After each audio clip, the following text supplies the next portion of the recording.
আমাদের রাজ্যের বিভিন্ন প্রান্ত থেকে যারা আমাদের বক্তব্য শুনছেন এবং পরবর্তী সময়েতেও যারা শুনবেন, এই রাজ্যের সমস্ত নাগরিকদের আমি আমাদের পার্টি রাজ্য কমিটির তরফ থেকে এবং আমার ব্যক্তিগত তরফ থেকে শুভেচ্ছা ও অভিনন্দন জানাচ্ছি। আপনারা সকলেই জানেন, আজ থেকে 4 দিন আগে গত 23শে জুলাই তারিখে তৃতীয় এনডিএ সরকারের অর্থমন্ত্রী নির্মলা সীতারামন 2024-25 অর্থ বছরের বাজেট প্রস্তাব পেশ করেছেন সংসদে। আমরা এই বাজেটের শুধু বিরোধিতার জন্য বিরোধিতা না, এই বাজেট যে আজকে দেশের যে বর্তমান সমস্যা, কে এই দেশের সংখ্যাগরিষ্ঠ মানুষ যে জীবিকার সাথে যুক্ত, কৃষির সাথে, অর্থাৎ আমাদের অন্নদাতা কৃষকরা, কি এই দেশের অন্যান্য পেশার মানুষ, শ্রমিক বা মধ্যবিত্ত অংশের মানুষ, তার সাথে আমাদের দেশের আপামর জনতার যে অংশ, তাদের প্রায় সকলেরই চাহিদা পূরণে, আশা আকাঙ্ক্ষা পূরণে গত 10টি বাজেট যেমন নরেন্দ্র মোদী সরকারের চূড়ান্তভাবে ব্যর্থ হয়েছে এবং কর্পোরেটদের সেবা করেছে, এই বাজেটও বরঞ্চ কোনো কোনো ক্ষেত্রেতে অতীতের তাদের সমস্ত এই কর্পোরেট লেহনকারী যে তাদের নীতি, এটাকে ছাপিয়ে দেশকে আরও চরমভাবে পিছিয়ে দেওয়ার জন্য একটা পদক্ষেপ বা এই জাতীয় প্রস্তাব সে রাখা হয়েছে। এখন কি রাজনৈতিক প্রেক্ষিতে এই বাজেটটা তৈরি হয়েছে, তার সাথে দেশের অর্থনৈতিক প্রেক্ষিতটাও কি? এর আগে 3.5 মাস ধরে ভারতবর্ষের যে দীর্ঘতম লোকসভা নির্বাচন হয়েছে, আমরা সকলেই তার সাথে যুক্ত ছিলাম প্রত্যক্ষ বা পরোক্ষভাবে। কি আশ্বাস শোনানো হয়েছিল? মোদি গ্যারান্টি, বিকশিত ভারত, 2047 ইংরাজির মধ্যে এই ভারত পৃথিবীর শ্রেষ্ঠ দেশ হবে। কাজেই সেই ভারত তৈরি করার জন্য তৃতীয়বার নরেন্দ্র মোদীকে প্রধানমন্ত্রীর আসনে বসানো চাই এবং সেরকমভাবেই তাদের সমস্ত কর্মসূচি তৈরি হবে। যদিও আমরা দেখেছি এই দীর্ঘ নির্বাচনী প্রচারে যদিও শুরু করেছিলেন নরেন্দ্র মোদী, মোদি গ্যারান্টি, মোদি সরকার, বিকশিত ভারত, 7 দফায় ভোট হয়েছিল, প্রথম 3টি দফার ভোট যখন হয়ে গেল, নানা সূত্রে যখন তারা দেখল নিশ্চিতভাবে ভারতীয় জনতা পার্টি বা এনডিএ জোট পরাজিত হতে যাচ্ছে, পরের 4 দফার ভোটে তাদের সেই স্লোগান পাল্টে গেল, বক্তৃতা পাল্টে গেল। বিকশিত ভারত, অমৃতকাল বা মোদি গ্যারান্টির জায়গায় চলে আসলো মোদি মোগল, মঙ্গলসূত্র, মটন, মসলি, মসজিদ। গোটা নির্বাচনটাকে একটা সাম্প্রদায়িক মেরুকরণের মধ্য দিয়ে তার পরের 4 দফার ভোট এবং সে ভোটগুলোতেও ভারতের নির্বাচন কমিশনের নির্লজ্জ পৃষ্ঠপোষকতায় পরিণত করে কোন রকমে, যেখানে ভারতীয় জনতা পার্টি এককভাবে 370 আসন পাওয়ার জন্য তারা দাবি করেছিল, কিন্তু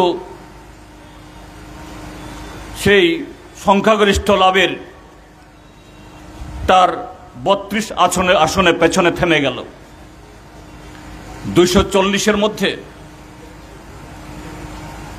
সেই মোদি গ্যারান্টি বা মোদি সরকার তৈরি হলো না, মোদি পরিবারের সরকার তৈরি হলো না, বলতে হলো এনডিএর সরকার, এনডিএ পরিবার যে সংবিধানকে অচল, যে সংবিধানকে সম্পূর্ণ গুড়িয়ে দেওয়ার আস্ফালন করেছিল,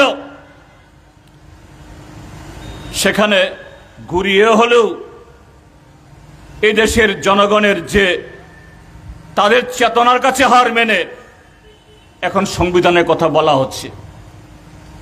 অর্থাৎ ভারতবর্ষের মানুষ ভারতীয় জনতা পার্টি নরেন্দ্র মোদীর এই আস্ফালন, তাদের অহংকার, দম্ভ, এটাকে চূর্ণ করে দিয়েছে এবং এটা আরো বেশি চূর্ণ হতে পারত যদি ভারতের নির্বাচন কমিশন প্রায় ভারতীয় জনতা পার্টির একটা সহযোগীর মতো যদি এই নির্বাচনে নির্লজ্জভাবে তাদের পৃষ্ঠপোষকতা না করত।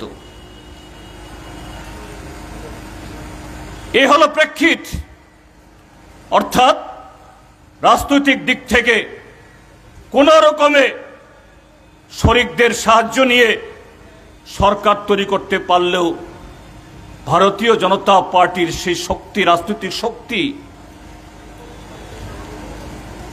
এখন আয়তন্ত্র কায়েম করার তাদের সে চেষ্টা আজকে ব্যাহত।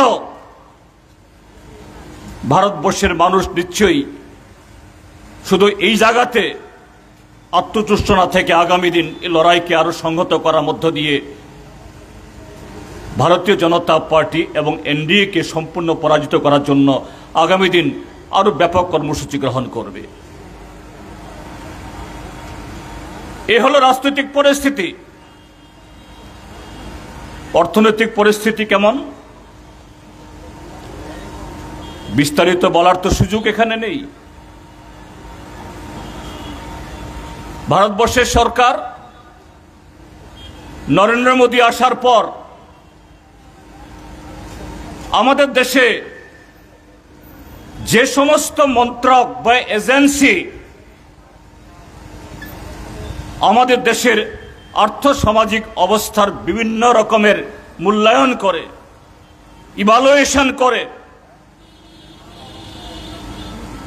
এবং তার মধ্য দিয়ে দেশের অবস্থাটা কি এটা তুলে ধরে, তার উপরে ভিত্তি করে বাজেট বা পরিকল্পনা ইত্যাদি সম্পূর্ণ তৈরি হয়। নরেন্দ্র মোদী সরকার এসে প্ল্যানিং কমিশন তুলে দিয়েছে। 2021 সালে সেন্সাস হওয়ার কথা,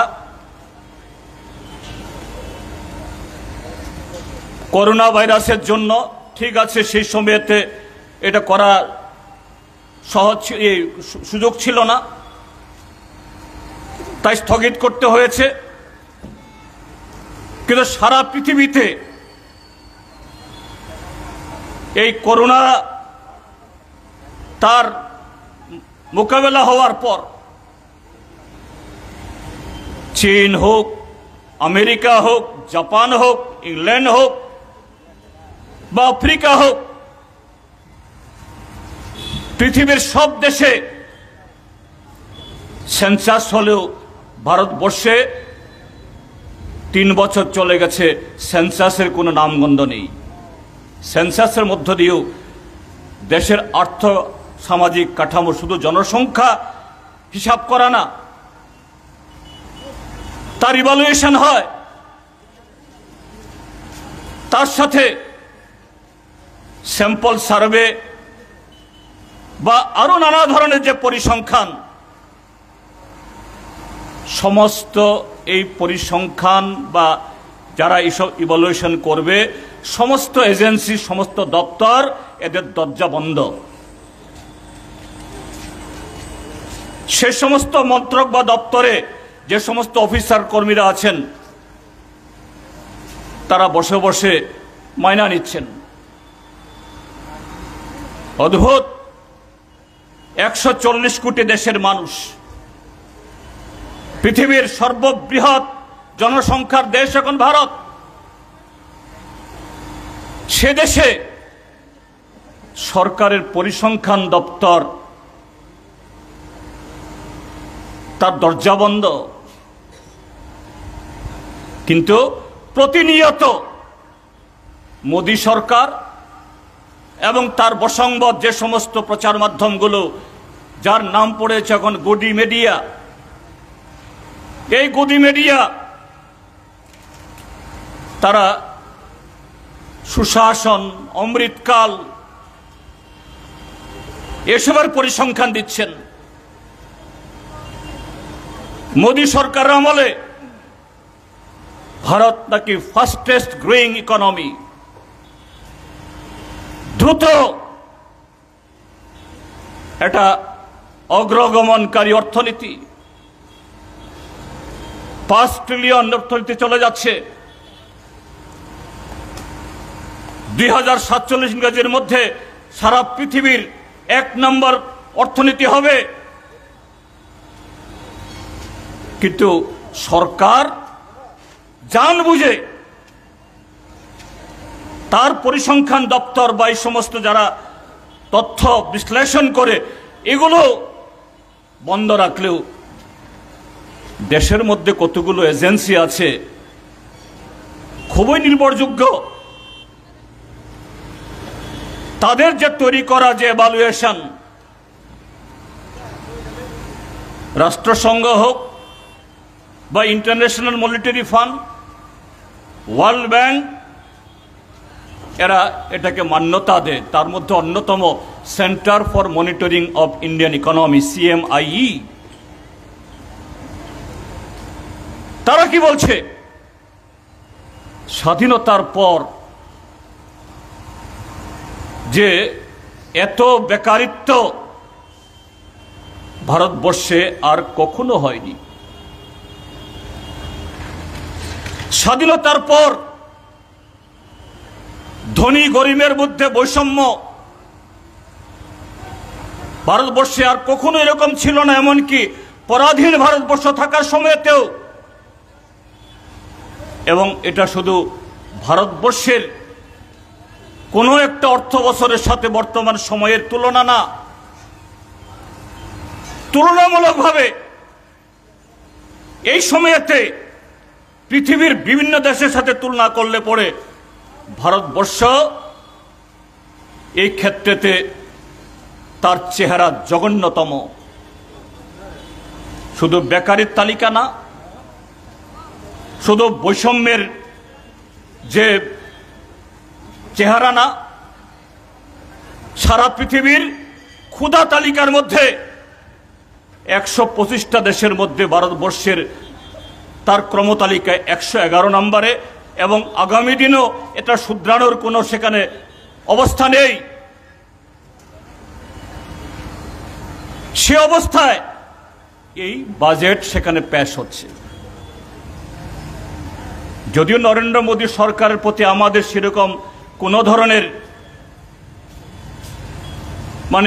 সেরকম তারা কিছু ভুল শুধরাবে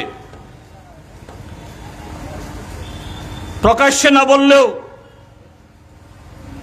তারা তাদের নীতি থেকে পিছু হটবে, তাদের সম্বিত ফিরবে, তাদের মনের সংশোধন হবে, আমাদের এরকম কোনো ধরনের ধারণা কখনোই ছিল না। কিন্তু অষ্টাদশ লোকসভা নির্বাচনে এইভাবে চরমতম বিপর্যয় হওয়ার পর লজ্জাস্করভাবে বিরোধী এই শরিক দলের উপর নির্ভরশীল হয়ে সরকার তৈরি করতে বাধ্য হওয়ার পর তারপরেও মনে হয়েছিল বোধহয় একটু হলেও সম্বিত ফিরবে, একটু হলেও যে সমস্ত কারণগুলোতে তারা প্রত্যাখ্যাত হয়েছে,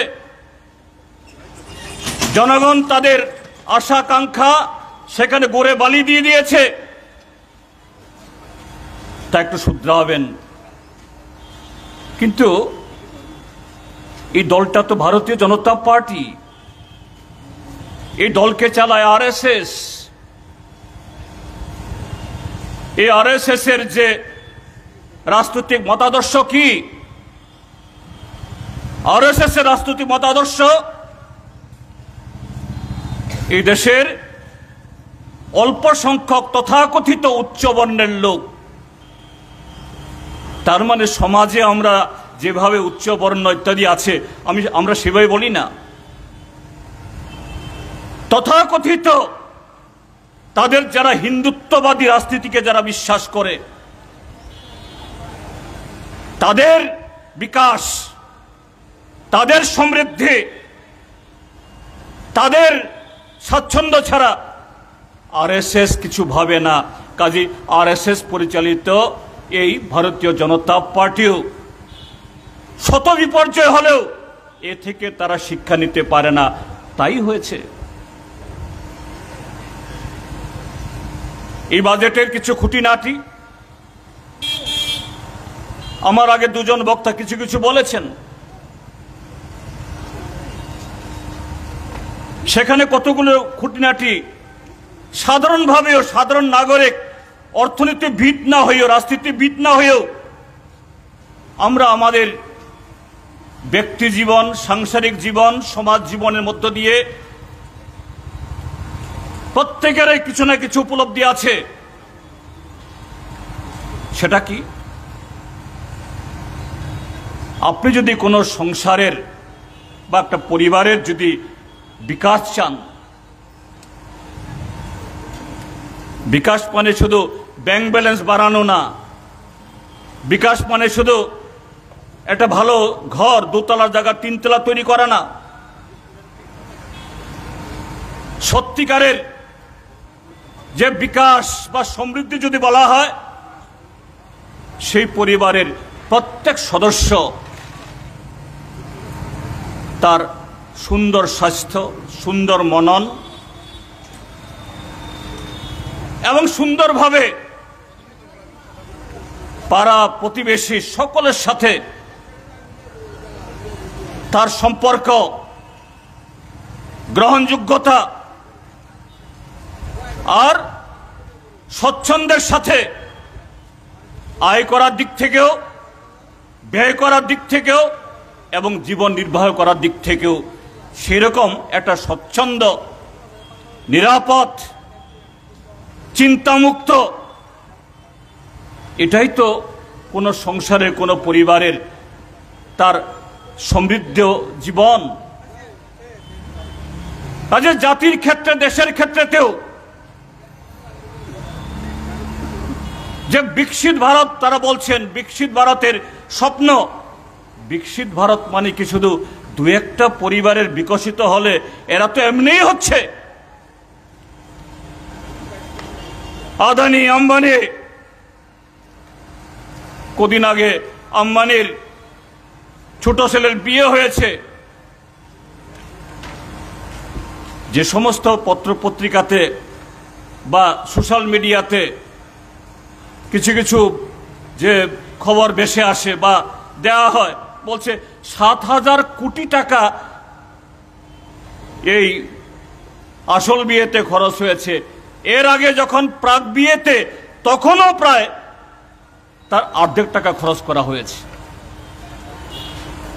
তো তাদের জন্য তো ব্যবস্থা ইতিমধ্যে আছে। এখন তাদের বিকাশে তো ভারত বিকশিত হতে পারে না। এরা বিকশিত হলে তো সারা ভারত বিকশিত হয় না।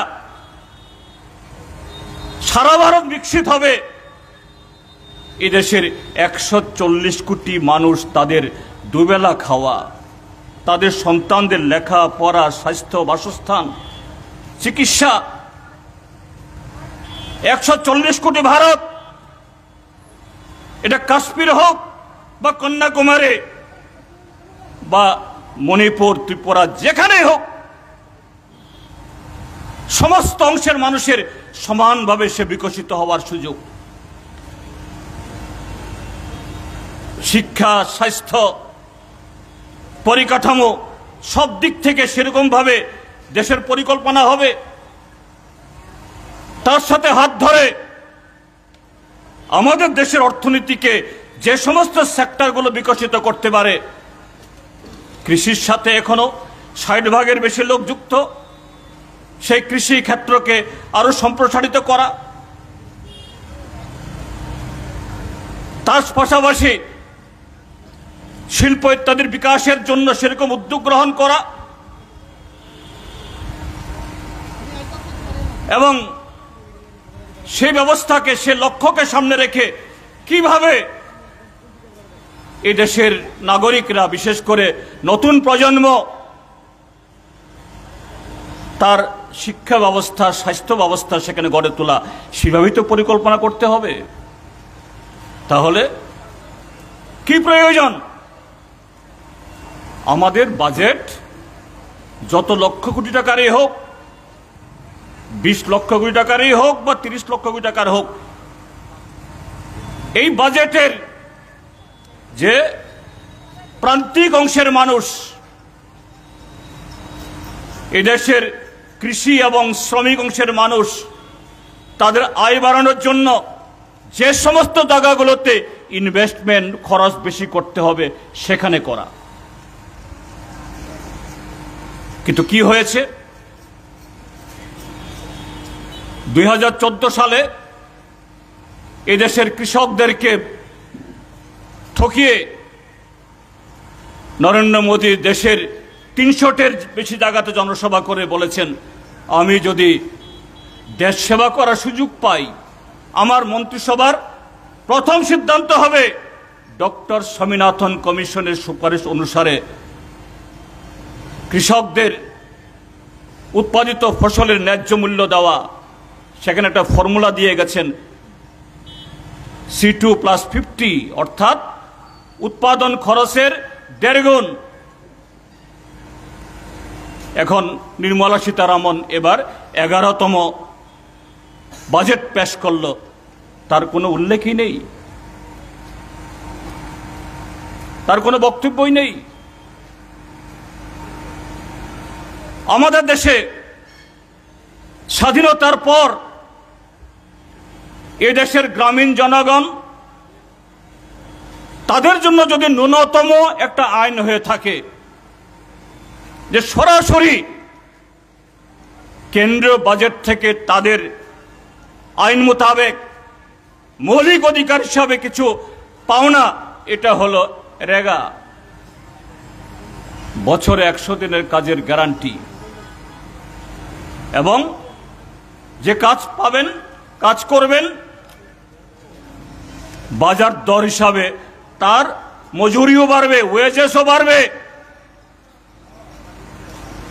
ভারতবর্ষে এখন যে পরিমাণ এই গ্রামীণ মানুষ যারা রেগা কাট করেছেন, শহরে তো করেনি, ত্রিপুরা সরকার, বামপন্থী ফ্রন্ট সরকার সারা দেশের মধ্যে এই ত্রিপুরা যে 12 করেছে, আর কোন রাজ্যে এখনো করেনি। ভারতীয় জনতা পার্টি তো ভাবেই না সেগুলো। তার জন্য তো কোনো বরাদ্দ নেই। রেগার বিরোধিতা করলেও এই আইনটাকে তুলে দেওয়ার সাহস করতে পারেনি। এখন বর্তমান সময়েতে দেশে প্রায় 14 কোটি মতো জব কার্ড আছে। 100 দিনের কাজের গ্যারান্টি যদি হয়, বর্তমান যে মজুরি, এটা প্রকৃত মজুরি যা হওয়ার তার অর্ধেকও না, কমপক্ষে 2 লক্ষ কোটি টাকা রেগাতে বরাদ্দ হওয়া উচিত। কিন্তু এবার কি হলো, গেল অর্থ বছরেও 23-24 ইংরাজিতে সরকারের এই রেগাতে খরচ হয়েছে প্রায় 1 লক্ষ কোটি টাকা, যদিও সব টাকা গত বছর তারা দেয়নি। কয়েক হাজার কোটি টাকা এখনো বকেয়া পড়ে আছে। এবারে বাজেট থেকে এই টাকা পুষিয়ে দেবে, কিন্তু এবার বাজেট কত রাখা হয়েছে? মাত্র 86,000 কোটি টাকা। তার মধ্যে 42,000 কোটি টাকা ইতিমধ্যে খরচ হয়ে গেছে। তাহলে রইল কত? আর মাত্র 44,000 কোটি টাকা। কিন্তু এই অর্থ বছরে কতদিন পরে আছে? আরো মাত্র জুলাই মাস চলে গেছে। এপ্রিল, মে, জুন, জুলাই, আরো 8 মাস বাকি। আরো 8 মাস বাকি। 4 মাসে 42,000 কোটি টাকা খরচ হয়ে গেছে। গেল বছরের বকেয়া যদি দিয়ে দেয়, আরো যাবে। বাকি 8 মাস কিভাবে চলবে? তাহলে এই রেগাতে যদি 2 লক্ষ কোটি টাকা বাজেট হতো, আইনের বিধান অনুসারে এই টাকা যেত গ্রামে। এই টাকা গ্রামে যাওয়া মানে হলো এই টাকা সার্কুলেশন হতো বাজারে। গ্রামের মানুষ তো রেগার অর্থ পেয়ে ওই ব্যাংকে গিয়ে দৌড়ে টাকা জমাবে না, টাকা তুলবে।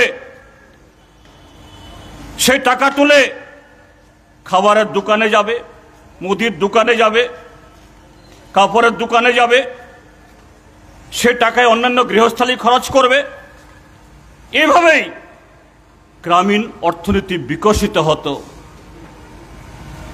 গ্রামে টাকা আসতো, ব্যবসা বাণিজ্য স্ফীত হতো, ব্যবসায়ীরা লাভবান হতো, আরো বেশি ব্যবসা হতো। আরো বেশি ব্যবসা হওয়া মানে হলো আরো বেশি যে যেখান থেকে পণ্য উৎপাদন হয় সেই সোর্সে অর্ডার যেত। এইভাবেই ভারতবর্ষে কলকারখানা আরো বাড়ত। এটা করেনি, সেদিকে যায়নি। নরেন্দ্র মোদী এবং তার সরকার সেই 14 সালে ক্ষমতায় আসার জন্য বছরে 2 কোটির গল্প শুনিয়েছিল, বছরে 10 কোটি। তারপর একবারের জন্য সে শব্দ উচ্চারণ করেনি। তার সাকরেত অমিত শাহ বলেছে এটা তো জুমলা, নির্বাচনে মিথ্যা কথা বলতে হয়, মানুষকে বিভ্রান্ত করতে হয়। সরাসরি বলছেন, কোনো লজ্জা শরম কিছু নেই।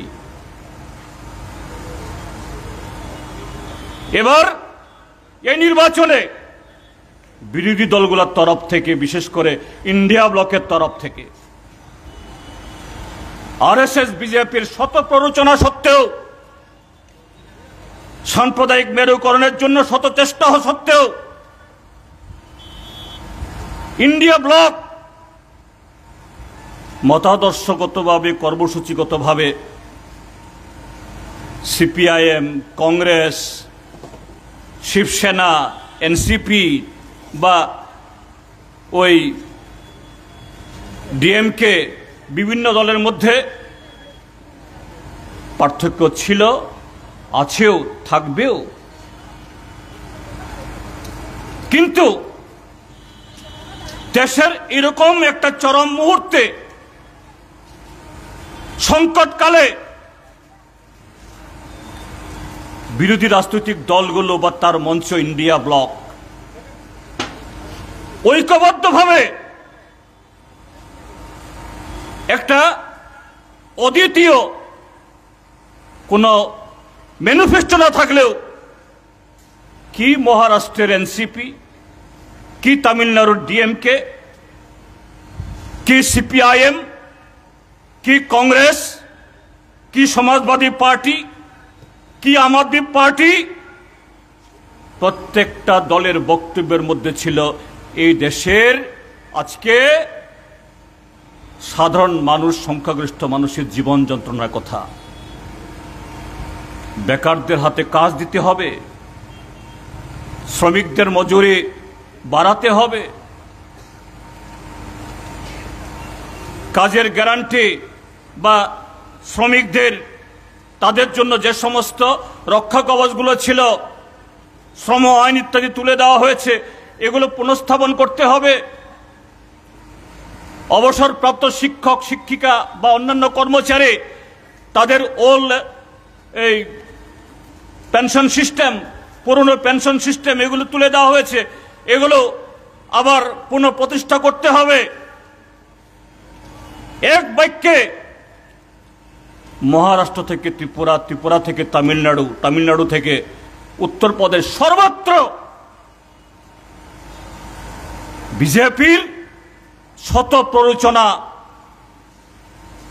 বিজেপির এদেশের রাজনীতিকে, নির্বাচনী পরিমণ্ডলকে অন্যদিকে দাবিয়ে দেওয়ার চেষ্টা সত্ত্বেও বিরোধীরা খেই হারায়নি। এই দেশের ভয়াবহ বেকার সমস্যার প্রশ্ন তুলে এই কথাগুলি বলেছেন তারা। দেখা গেছে নির্মলা সীতারামন এই কর্মসংস্থানের প্রশ্নে ইন্ডিয়া ব্লক বা বিরোধীদের এই যে জনচিত্ত, তাদের যে আকাঙ্ক্ষাকে যে প্রকাশিত করেছে, এটাকে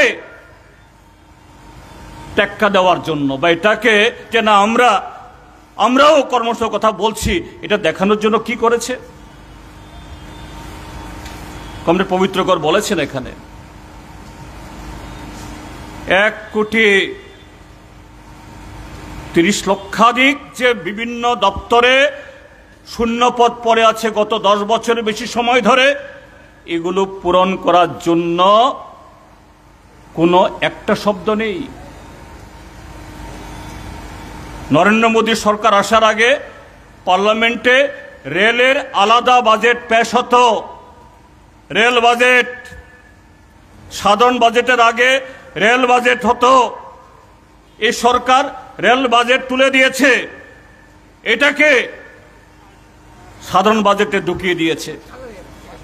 আর এই রেলে হলো সবচেয়ে বেশি ভ্যাকান্সি। আজকে কেন এত দুর্ঘটনা? এই যে ত্রিপুরাতে রেল আসে, কাঞ্চনজঙ্ঘা, ত্রিপুরা সুন্দরী এক্সপ্রেস, এই কদিনের মধ্যে প্রায় সবকটা রেলে হয় আগুন লেগে যায়, রেলওয়ে ট্র্যাক থেকে বেলাইন হয়ে যায়। কেন হবে না? কেন? সেই যে কবে ব্রিটিশ আমলে রেল লাইন বসিয়ে গেছে, এগুলো টুকটাক কিছু মেরামতি করা ছাড়া আর নতুন কিছু রেল লাইন করা ছাড়া আর তো আধুনিকরণ কিছু হয়নি। এগুলোর সেফটি মেজার্স, বিজ্ঞান অনেক উন্নত হয়েছে। চীন দেশে সমস্ত প্যাসেঞ্জার ট্রেন এখন 350 কিলোমিটার তার চেয়ে বেশি গতিতে চলে।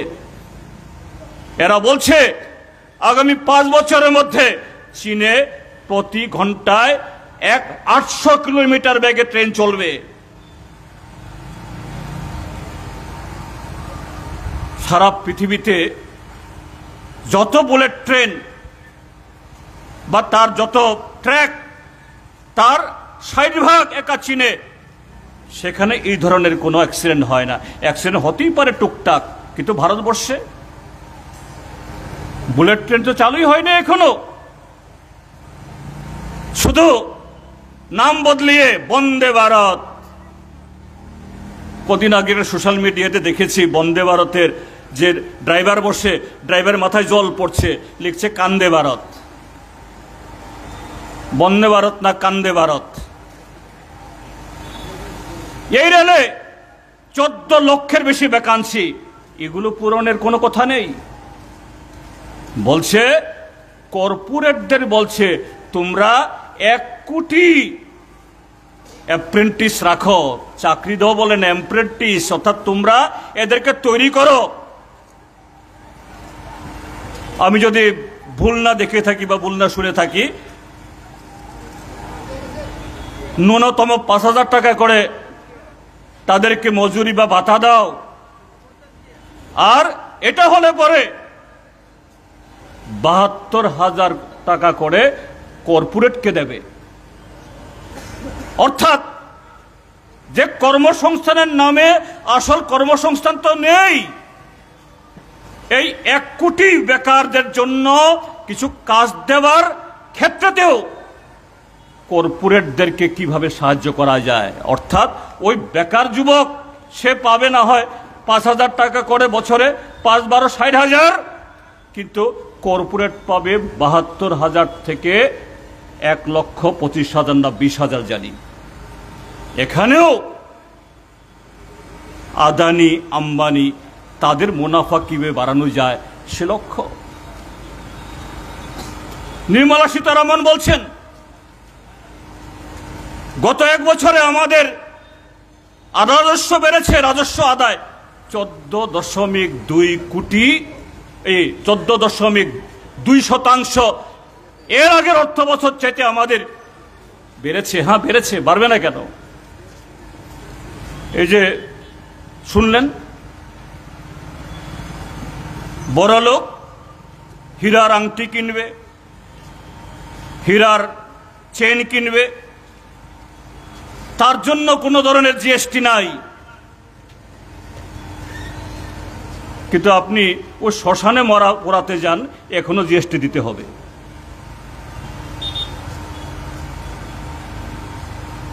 হতাশায় আমাদের ত্রিপুরাজ্য তো এখন সারা ভারতবর্ষে অস্বাভাবিক মৃত্যুর হার বেশি, যদিও এটা হওয়া উচিত না, এটা হওয়া বাঞ্ছনীয় না, আত্মহননের দিকে যাওয়া না। কিন্তু এই আত্মহননের জন্য কেউ বিষ খেতে চান, এই বিষ খেতেও জিএসটি। এইভাবে আমাদের শ্মশান যাত্রীর কাছ থেকেও আজকে জিএসটির ছাড় নাই, জিএসটি দিয়েই তাকে শ্মশানে যেতে হবে, পুড়তে হবে। বাড়বে না কেন?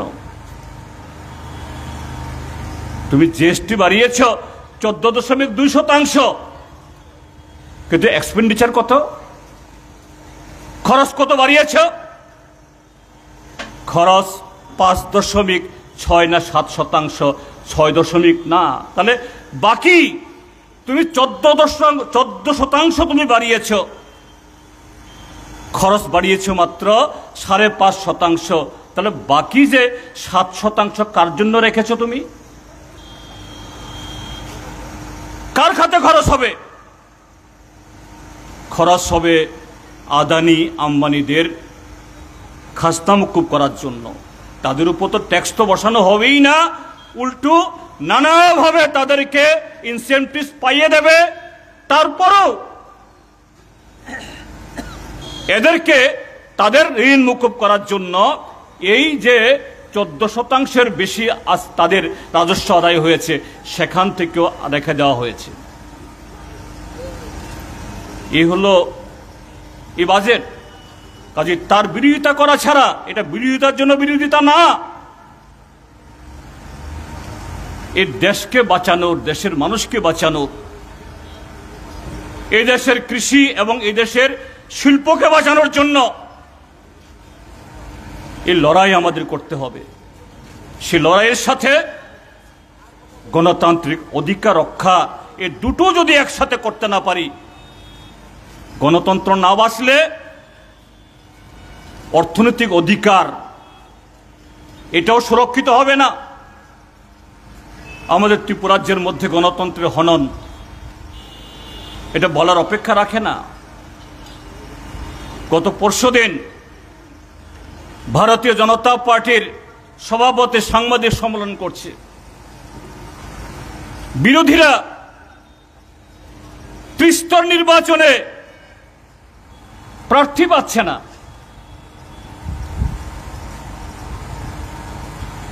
আপনারা দেখেছেন গত 18 তারিখ,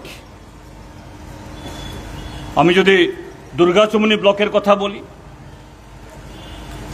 সাবরুমের একেবারে দক্ষিণ প্রান্তে বাংলাদেশের সীমানার পুয়াংবাড়ির কথা বলে, আগরতলা শহরের মানুষ হয়তোবা সেরকম বলবেন যে না আরে কোথাকার কি বলছেন, যেহেতু সচক্ষে তারা দেখেননি।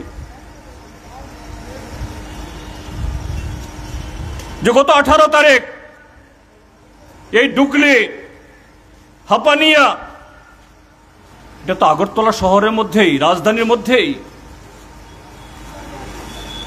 কি দেখেছি আমরা? 11 তারিখ থেকে মনোনয়ন পত্র জমা দেওয়ার শুরু হয়েছে। 11 তারিখ চেষ্টা করা হয়েছে, ব্লকের ভিডিওর চেম্বারে গিয়ে আমাদের লোকদেরকে মারপিট করছে। 12 তারিখ চেষ্টা হয়েছে। 12 তারিখ থেকে তো একেবারে শুধু ডুকলি ব্লক না, সারা ত্রিপুরা রাজ্যের সব ব্লকের সামনে তাদের লাঠিয়াল গুন্ডা বাহিনী তারা দাঁড়িয়ে আছে। বিরোধীরা তাদের রিটার্নিং অফিসারের দপ্তরে ঢুকতে দেওয়া হবে না। আমরা কমিশনকে বললাম, পুলিশকে বললাম, শুধু সাংবাদিক সম্মেলন করে আবেদন করে না, আমরা সিপিআইএম এর রাজ্য নেতৃত্ব আমরা নিজেরাই গেছি নির্বাচন কমিশনের কাছে, একবার না 2-3 বার। আমাদের প্রতিনিধিরা ডিজির কাছে গেছেন। ঠিক আছে, দিন হয়নি, 18 তারিখ শেষ দিন, আমরা যাব। চক্ষু লজ্জায় পরে কিছু পুলিশ পাঠিয়েছেন, পুলিশ একেবারে কম পাঠাননি। কিন্তু রাজনৈতিক নেতৃত্ব প্রশাসনের মধ্যে যারা পলিটিক্যাল এক্সিকিউটিভ, তার সাথে প্রশাসনের উপর তলার মধ্যে যদি নেক্সাস হয়, তখন আপনি শত চেষ্টা করলেও শান্তিপূর্ণভাবে আপনার অধিকার আদায় করা এটা সম্ভব হয়ে ওঠে না। দিন দুপুরে ইট পাটকেল মদের বোতল ছড়িয়ে পুলিশের সামনে এরা আহত করেছে। আমাদের একজন নেত্রী, প্রাক্তন সাংসদ কমরেড জন্না দাস, সেদিন এই পাথরের আঘাতে ঘায়েল হয়ে মেরুদণ্ডের কিছু জায়গাতে এমন আঘাত পেয়েছেন, এখন বিছানা থেকে উঠতে পারছেন না। এই আঘাতটা কমরেড জন্না দাস বৌদ্ধের উপরে না, গণতন্ত্রের উপরে, সংবিধানের উপরে। পুলিশের সামনে পশ্চিম ত্রিপুরা জেলার এসপিও নাকি সেই চত্বরে ছিলেন, তখন এসডিপিও ছিলেন, আরো বেশ কিছু অফিসার ছিলেন। একজন সমাজ বিরোধী গ্রেপ্তার হয়েছে, নোটিশ করা হয়েছে। এটা শুধু ডুকলি না, 35টা ব্লক যেখানে এরকম ভোট হয়েছে সর্বত্র। আর সেই দল বলছে বিরোধীরা প্রার্থী পায় না। জনগণ কি বলছে? মাত্র 2 মাস আগে যে লোকসভা ভোট হলো, সেই লোকসভা নাকি 72% ভোট পেয়ে তাদের প্রার্থী জিতেছেন। রেকর্ড ভোটে 72% ভোটে বিজয়ী এই দল এক গ্রামীণ ভোটে জনগণের সামনে দাঁড়াতে ভয় পায়। কেন ভয় পাবে না?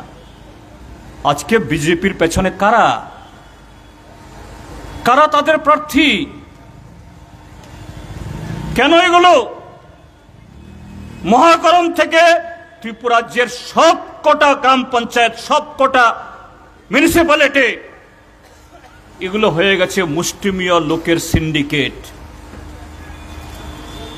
ভারতীয় জনতা পার্টিকে এখনো যারা ভালোবাসেন, মানে সেরকম নিঃস্বার্থে ভালোবাসেন না, তাদের কোনো মতামত সেখানে চলে না। কারা সর্বত্র সিন্ডিকেট, পিডব্লিউডি অফিস হোক বা সিপিডব্লিউডি, মহাকরণ হোক বা গ্রামসভা, পত্রিকায় দেখছেন ওই কাঠালিয়া ব্লকে বিজেপির প্রার্থীর বাড়িতে 1.5 কোটি টাকা মূল্যের ফেন্সিডিল ধরা পড়ে। উত্তর ত্রিপুরাতে ধর্মনগর মিউনিসিপ্যাল কাউন্সিল, তার চেয়ারম্যান এবং কিছু সদস্য, তাদের সদস্যরা, তাদের লোকেরা অনাস্থা দিয়েছে, তারা এরকম পাচার কাণ্ডের সাথে যুক্ত, আর তাকে ডিফেন্ড করছে ডাক্তার মানিক সাহা, রাজীব ভট্টাচার্যরা। এই হলো বিজেপি। তাদের রাষ্ট্রবাদ, রাষ্ট্রবাদ হলো কালোবাজারি এবং সমস্ত অনৈতিক কাজের সাথে লিপ্ত তারা। এই হলো বিজেপি। কাজেই বন্ধুরা, শুধু বাজেটের বিরোধিতা করে জনমত তৈরি করা না, আগামী দিন আমাদের গণতান্ত্রিক অধিকার বা গণতন্ত্র পুনরুদ্ধারের ক্ষেত্রেতেও আমাদের লড়াইয়ে আরো বেশি সংখ্যক মানুষকে সমবেত করার মধ্য দিয়ে এই দেশের যে সর্বনাশ আজকে বিজেপি করছে তার বিরুদ্ধে জনগণের আন্দোলনকে আরো বেশি সংহত করতে হবে, এগিয়ে নিয়ে যেতে হবে। সে লড়াইয়ে যারা আজকে আপনারা সামিল হয়েছেন, আগামী দিনও এই লড়াইয়ে যারা থাকবেন, সকলকে অভিনন্দন এবং শুভেচ্ছা জ্ঞাপন করে আগামী লড়াইকে আর জোরদার করার জন্য আহ্বান জানিয়ে আমার বক্তব্য শেষ করছি। ইনকলাব জিন্দাবাদ।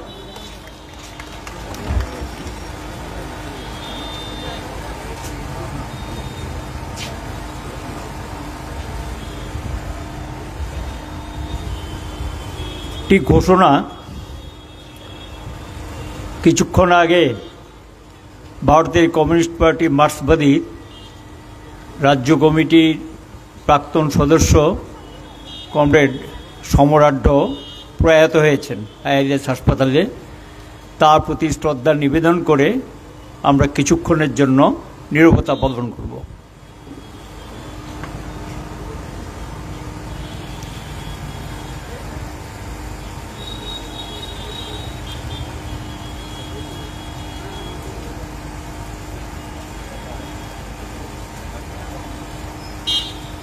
ধন্যবাদ। বসুন।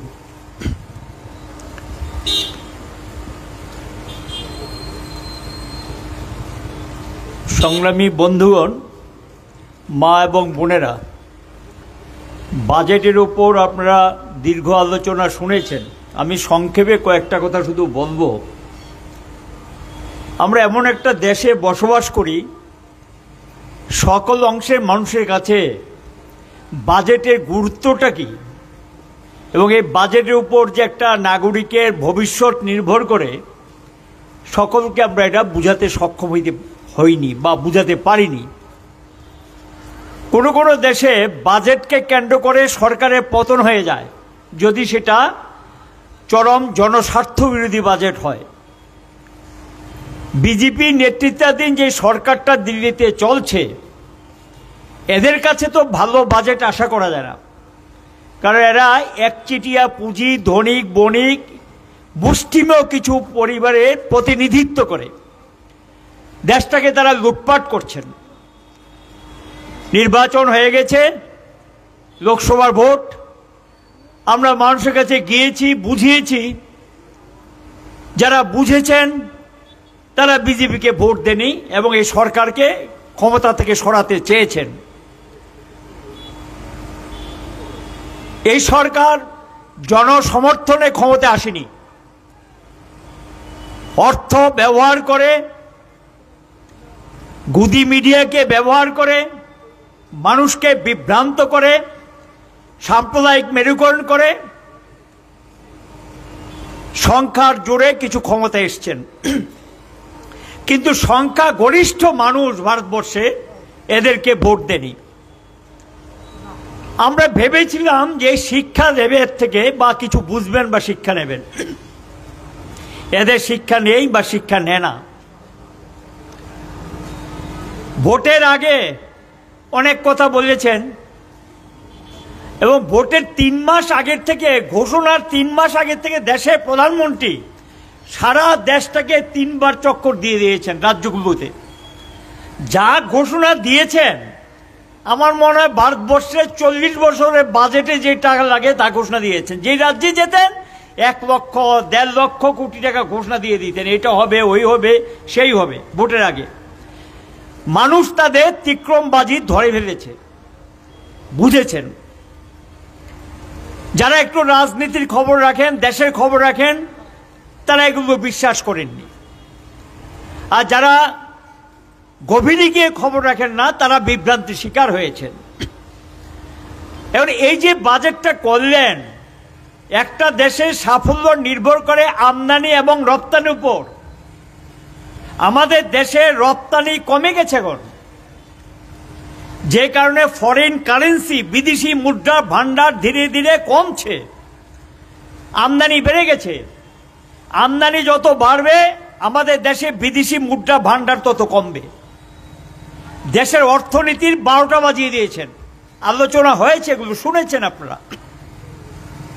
প্রশ্নটা হলো, এই যে বাজেটটার মধ্যে, টোটাল বাজেটটার মধ্যে সাধারণ মানুষের জন্য কিচ্ছু নেই, কোনো বরাদ্দ নেই। যে কথাটা ঘুরিয়ে ফিরে আসছে, 100% মানুষের মধ্যে 90% মানুষের যদি ক্রয় ক্ষমতা না বাড়ে, আয় উপার্জন না বাড়ে, তাহলে বাজার চাঙ্গা হবে কি করে? বাজার যখন চাঙ্গা হয়, কাটতি যখন বাড়ে, শিল্পে তখন তার প্রভাব পড়ে, শিল্প সমৃদ্ধ হয়, কর্মসংস্থানের সুযোগ তৈরি হয়। তার প্রভাব গিয়ে, শিল্পের প্রভাবটা গিয়ে পড়বে কৃষিতে। কাঁচামাল, উৎপাদিত ফসলের ন্যায্য দাম পাবে এবং কৃষকের উৎপাদন বাড়বে, এবং উৎপাদন যত বাড়বে এবং আয় উপার্জন যত বাড়বে, সেখানে মানুষের ক্রয় ক্ষমতা বাড়ার সঙ্গে কাটতি বাড়বে। মূল প্রশ্নটা হলো, এই বাজেট নিয়ে দেশের প্রধানমন্ত্রী যখন কৃষক সংগঠনগুলোর সঙ্গে বসেছে, অর্থমন্ত্রী সহ, তখন কিন্তু কৃষক সংগঠনগুলো বলেছে যে ন্যূনতম এই বিষয়গুলি দিন। শ্রমিক সংগঠনগুলোর সঙ্গে বসেছে, তারাও বলেছে যে এই কাজগুলো করুন। ব্যবসায়ীদের সঙ্গে বসেছে, তারা তাদের মতামত দিয়েছেন। কর্পোরেটদের সঙ্গে বসেছে, তারা তাদের মতামত দিয়েছেন। কিন্তু বাজেটের মধ্যে দেখা গেল শুধু কর্পোরেটের কথা ছাড়া আর কারো কোনো কথা সেখানে গ্রাহ্য হয়নি, কারো কোনো কথা সেখানে রাখেননি। টোটাল বাজেটটা হলো গিয়ে ইনডাইরেক্ট ট্যাক্সের পরিমাণ। মানুষ কিন্তু দুটো কর দেয়, একটা চোখে দেখা যায় আর একটা চোখে দেখা যায় না। আপনি যেটা ডাইরেক্ট ট্যাক্স, এটা চোখে দেখবেন, যেমন ধরুন ইনকাম ট্যাক্স, আপনার আয় থেকে কেটে নেয়, এটা একটু মনে কষ্ট পায়। আর ইনডাইরেক্ট ট্যাক্স, আপনি প্রতিদিন বাজারে গিয়ে যা কিনছেন, যা সংগ্রহ করছেন, এর মধ্যে ইনডাইরেক্ট ট্যাক্সটা ঢুকিয়ে দিয়েছে। আপনি প্রতিদিন যা করছেন বা যা এটার সঙ্গে ইনডাইরেক্ট ট্যাক্সটা ঢুকিয়ে দিয়েছে। আমাদের দেশে পরোক্ষ করটা সাংঘাতিকভাবে বাড়িয়ে দিয়েছে, এবং এতে করে জিনিসপত্রের দাম বাড়ছে। এটা নিয়ন্ত্রণ করা যাচ্ছে না, নিয়ন্ত্রণ হবে না। কি করে হবে? গণবন্টন ব্যবস্থা তো দুর্বল করে দিয়েছেন। বাঁচতে গেলে একটা দেশে গণবন্টন ব্যবস্থাকে শক্তিশালী রাখতে হয়। চাল, আটা, ডাল, তেল, লবণ, ঘুম থেকে উঠে ধনী গরিবের যেটা দরকার 10 থেকে 12টা জিনিস ন্যূনতম, এই জিনিসগুলো রেশনে দেওয়া উচিত। রেশনিং ব্যবস্থাটাকে আরো দুর্বল করে দিয়েছেন। এবার টাকা কমিয়ে দিয়েছেন বাজেটে। যা পাচ্ছেন সেটা আগামী দিন পাবেন না, এখনই তো পাচ্ছেন না। 5 কেজি চালের বড় বড় ভাষণবাজি চলছে। এ তো 2 টাকা কেজি চাল অনেক রাজ্যে আগেই চালু করে বসে আছে, কোনো কোনো রাজ্যে ফ্রিও দেয়। তো কি দিয়েছেন? 5 কেজি চাল। 5 কেজি চাল দিয়ে একটা মানুষে 1 মাস চলে, একটা পরিবারে চলে? এলো পরিস্থিতি। এখানে গিয়ে গণবন্টন ব্যবস্থার জন্য যে অর্থটা থাকার দরকার, বাজারটাকে নিয়ন্ত্রণ করার জন্য, সেখানে গণবন্টন ব্যবস্থা দেখা যায় অর্থ বরাদ্দ নেই। কর্মসংস্থানে আলোচনা হয়েছে, গপের তো একটা সীমা থাকবে। এই অ্যাপ্রেন্টিস শব্দ আমরা শুনছি 10 বছর আগে থেকে, শিক্ষানবিশ। এই অ্যাপ্রেন্টিসের নামে ঢুকিয়ে আপনি দেবেন, বলছে প্রভিডেন্ট ফান্ডের 1 মাসের টাকা দিয়ে দেবেন। আরে এই তো দেবেন, এই সমস্ত গপবাজি যে করছেন, যারা প্রভিডেন্ট ফান্ডের টাকা যারা অসংগঠিত ক্ষেত্রে 93% গোটা ভারতবর্ষের শ্রমজীবী হলো এখন অসংগঠিত ক্ষেত্র, ছড়িয়ে ছিটিয়ে যারা কাজ করেন, সেখানে গিয়ে দেখা যায় প্রভিডেন্ট ফান্ডের টাকা মালিক কেটে নিচ্ছেন শ্রমিকের মজুরি থেকে, আর মালিক আবার সমপরিমাণ টাকা জমা দেওয়ার কথা প্রভিডেন্ট ফান্ড কমিশনারের কাছে। আমাদের দেশে লক্ষ লক্ষ কোটি টাকা শ্রমিকের বেতন থেকে কেটে নিয়েছেন, মজুরি থেকে কেটে নিয়েছেন, সেটা প্রভিডেন্ট ফান্ডে জমা পড়েনি, জমা দেননি, এই টাকাই তো পাচ্ছেন না। এর জন্য যে জরিমানার ব্যবস্থা, এটাকে সরকারে এসে প্রথম পুরস্কার দিয়েছে আদানি আম্বানিদেরকে। এই সরকারে এসে ক্যাবিনেট মিটিং ছাড়া প্রশাসনিক নির্দেশ জারি করে প্রথম নির্দেশ জারি করে দিয়েছেন, প্রভিডেন্ট ফান্ডের টাকা নির্দিষ্ট সময়ে জমা না দিলে মাস হিসেবে জরিমানা দিতে হয়। সেই জরিমানার টাকাটা একেবারে কমিয়ে দিয়েছেন, মানে উৎসাহিত করেছেন, না দিলেও চলবে, টাকা নিলেন আমার থেকে, জমা দেবেন না সরকারি তহবিলে, ব্যাপারটা কি চলবে? এটা চলতে পারে না। এখন গিয়ে বলছে প্রভিডেন্ট ফান্ডের 1 মাসের টাকা দিয়ে দেবেন। এটা কাকে বোকা বানাচ্ছেন? 1 মাস দিয়ে হয়ে যাবে? সারা জীবন চলবে? তাও 1 বছরের জন্য? এই কথা বলে একটা ভাষণবাজি চলছে এগুলো। এই প্রভিডেন্ট ফান্ডের 60,000 কোটি টাকা আনক্লেইম মানি, ধরুন চা শ্রমিক কাজ করে তার বেতন থেকে কেটে নেওয়া হয়, মারা গেছেন, পরিবারে কেউ জানে না কোথায় গিয়ে দাবি জানাতে হবে, কোথায় গিয়ে টাকাটা আদায় করে দিতে হবে। আনক্লেইম মানি 60,000 কোটি টাকা হাতিয়ে নিয়েছেন এই নরেন্দ্র মোদী সরকার। কার টাকা? এই গরিব শ্রমিকগুলোর টাকা হাতিয়ে নিয়েছেন। ইএসআই টাকা, এমপ্লয়ীদের স্টেট ইন্স্যুরেন্সের টাকা, এই টাকা থেকে কার থেকে? এটা বেতন থেকে কেটে নেওয়া হয়, শ্রমিকের মালিক একটা অংশ দেয়। এই ইএসআই টাকা সেখানে গিয়ে জমাকৃত টাকা হাতিয়ে নিয়েছেন, কয়েক হাজার কোটি টাকা অন্যত্র সরিয়ে ফেলেছেন।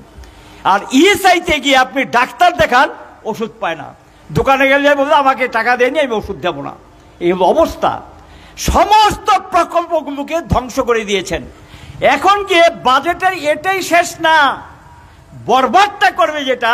একটা বাজেটকে সমৃদ্ধ বাজেট বলা হয়, পরিকাঠামো ক্ষেত্রে কত টাকা খরচ করা হয়েছে কিছুক্ষণ আগে যা কমরেড জিতেন চৌধুরী বলছিলেন, চায়নার কিছু দৃষ্টান্ত দিয়েছেন।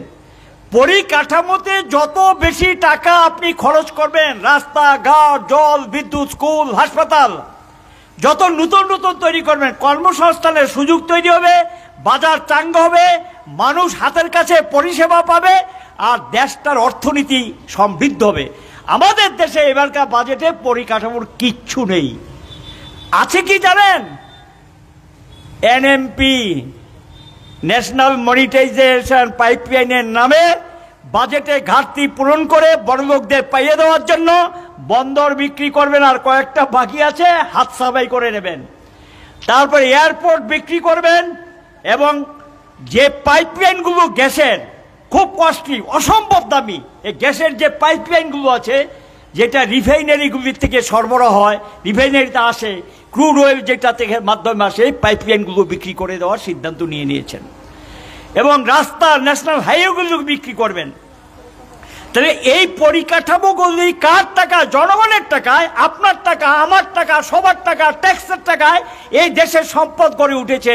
দলের দলে এই সম্পদগুলো দিয়ে দেবেন, এই দেশের টাটা, বিড়লা, ওই আদানি আম্বানির মতো লোকদের হাতে সবকিছু দিয়ে দেবেন। এই পর্যন্ত যতটা বন্দর বিক্রি হয়েছে সব কটা টেন্ডারে নাকি পায়, একটা ব্যক্তি সব টেন্ডারে পায়, আর কেউ পায় না। সব কটা নিয়ে গেছে, 60টা বন্দর নিয়ে গেছে আদানি। এয়ারপোর্ট নিয়ে গেছে 6টা, বাকিগুলো আস্তে আস্তে দিয়ে দেবে। তো এই যদি হয়, দেশের সম্পদ বলতে কিছু থাকবে?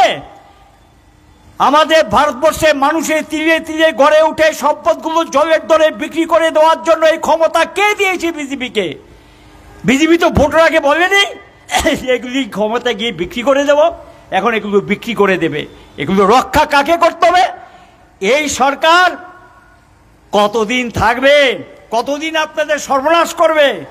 কতদিন আপনাদের জন্য আরো বিপদাপন্ন দিনগুলো অপেক্ষা করছে? নির্ভর করে আপনি রাস্তায় নামবেন কিনা, আপনি প্রতিবাদ করবেন কিনা, আপনি লড়াইতে সামিল হলেন কিনা, এটার উপর নির্ভর করে এটা কতদিন চলবে এই আক্রমণ।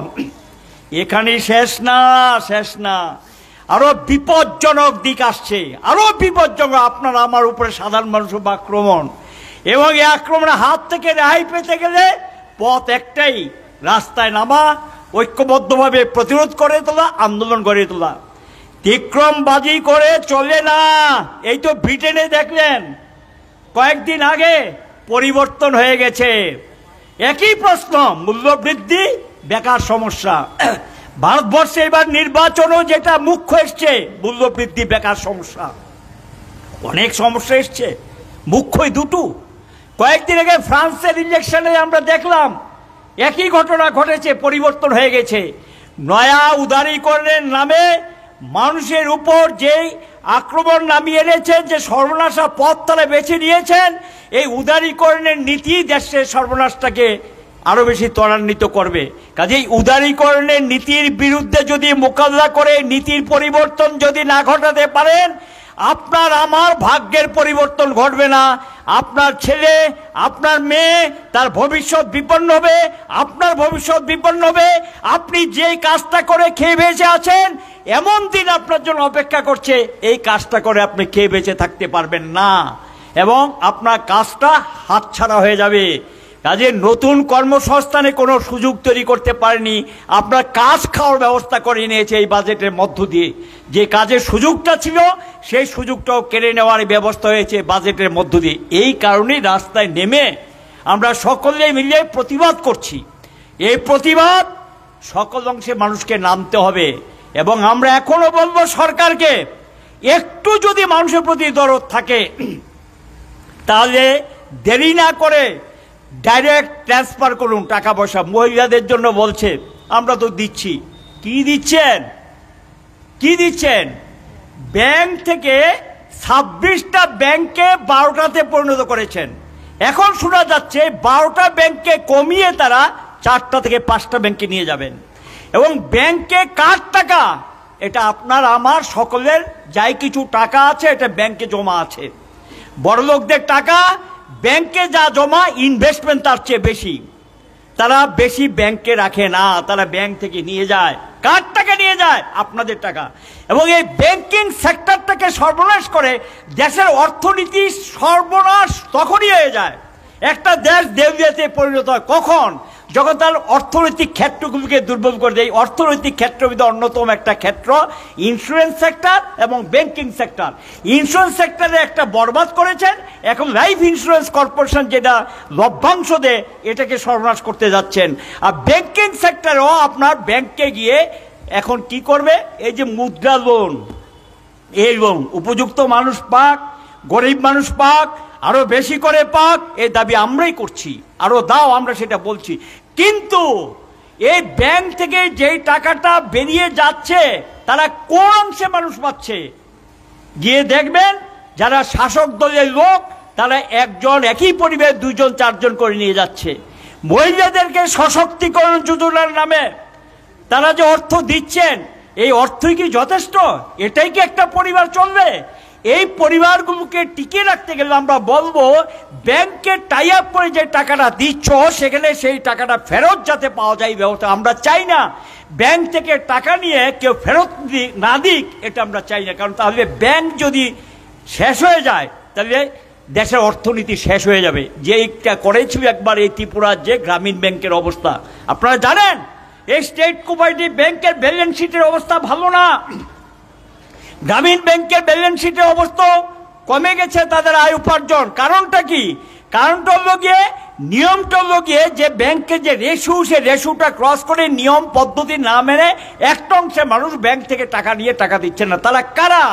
তারা হলো এই দেশের টাটা, বিড়লা, গোয়েঙ্কারা, বড় লোকরা ব্যাংক থেকে হাজার হাজার কোটি টাকা নেয়, সেই টাকা ফেরত দেন না, তাদের বিরুদ্ধে কোনো ব্যবস্থা হয় না, আইনানুগ ব্যবস্থা নেওয়া না। কিন্তু আপনি যারা গরিব মানুষ 1 লাখ টাকা ঋণ নিয়েছেন বা 1 লাখ টাকা পেয়েছেন, সেই টাকা ফেরত না দিলে আপনার বিরুদ্ধে কিন্তু নোটিশ হবে, আপনাকে সেখানে সুদ সমেত টাকা ফেরত দিতে হবে। আপনার কিন্তু রেহাই পাবেন না, আপনিও রেহাই পাবেন না, আপনার ছেলে মেয়েও রেহাই পাবে না। এবং আপনার ছেলেও কিন্তু পরিবার হিসেবে দায়বদ্ধ থাকবে ব্যাংকের কাছে, এই অবস্থা করছে। কাজে এই বিষয়গুলি মাথায় রেখে এটা বুঝতে হবে, এটা কোনো একটা রাজনৈতিক দলের ব্যাপার না। যেহেতু এই দেশে বসবাস করেন আপনি, আমি এই দেশের নাগরিক, কাজে এই দেশেই আমাদের বাঁচতে হবে, এই দেশে আমাদের থাকতে হবে, এই দেশে আমাদের লড়াই করে টিকে থাকতে হবে। বিজেপি দল এই কথাগুলো বুঝতে চায় না, তারা বুঝবেও না, তারা বুঝার লোকও না, তারা মানুষ থেকে সেই শিক্ষা নেয় না। কাজে এটার বিরুদ্ধে গণ আন্দোলন এবং প্রতিবাদকে আরো শক্তিশালী, আরো জোরদার করার জন্য সকলে এগিয়ে আসবেন। আমরা আরো বেশি মানুষের কাছে পৌঁছতে হবে, মানুষের সাথে সেই সম্পর্ক গড়ে তুলতে হবে, মানুষকে বুঝাতে হবে তাদের এই ভূপথগুলো সম্পর্কে। আমরা যদি বুঝাতে পারি, আমাদের দৃঢ় বিশ্বাস এটা দিশা ঘোরানো সম্ভব। এই দেশে এরকম ইতিহাস আছে, দিশা ঘুরানো গেছে, এবং দিশা যেই দিশায় তারা চলছে সেই দিশার থেকে ঘুরিয়ে নিয়ে আসা এটা সম্ভব। এটা পারে একমাত্র মানুষই। মানুষের সংঘবদ্ধ শক্তির উপরে কোনো শক্তি নেই। কাজে মানুষ যতদিন পর্যন্ত এটাকে মেনে নেবে ততদিন পর্যন্ত আপনার উপরে এটা চেপে বসে থাকবে। আর আপনি যখন প্রতিবাদী হবেন, ছুঁড়ে ফেলে দেবেন, সামনের দিকে এগিয়ে যাবেন, এদের কোনো অস্তিত্ব থাকবে না। কাজে এটা নির্ভর করে আপনার আমার সকলের ভূমিকার উপর। আমরা এই ভূমিকা নেবেন, এই আন্দোলনে সামিল হবেন। একটা মিছিল মিটিংয়ের মধ্য দিয়ে এটা খামতি হবে না। আরও ভবিষ্যৎ দিনে বড় ধরনের সংগ্রামের জন্য আমাদের প্রস্তুতি নিতে হবে। এই আহ্বান রেখে আজকে সবাই যারা মিছিলে, যারা এই বিক্ষোভ মিছিলে অংশ নিয়েছেন সকলকে অভিনন্দিত করে সবার সমাপ্তি ঘোষণা করলাম। ধন্যবাদ।